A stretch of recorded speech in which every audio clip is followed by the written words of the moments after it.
பகவான் கிருஷ்ணரின் பெருமைகளை உணர்ந்து கொண்டிருக்கிறார் அர்ஜுனன். ஆனால் அது நேரடியாக பார்க்க வேண்டும் என்ற ஒரு ஆர்வம் வந்துவிட்டது அர்ஜுனனுக்கு.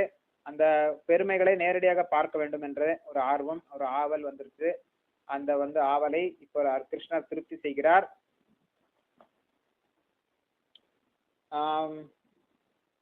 பகவான் கிருஷ்ணரின் ஒவ்வொரு புலன்களும் தாமரைக்கு ஒப்பிடப்படுகிறது. பகவான் கிருஷ்ணரின் கண்கள் தாமரை கண்களை போன்றவும், பகவான் கிருஷ்ணரின் உதடுகள் தாமரை இதழ்களை போன்றவும், பகவான் கிருஷ்ணரின் கரங்கள் பாதங்கள் அனைத்தும் தாமரை போன்றும் இருக்கிறது சொல்லப்படுகிறது. அதே மாதிரி பகவான் கிருஷ்ணரின் நாபி பத்மநாபன், தாமரை நாபி என்று சொல்லப்படுகிறது. தனது பாதமும் தாமரை பாதமாக கருதப்படுகிறது. தனது கைகளும் தாமரை கைகளாக கருதப்படுகிறது.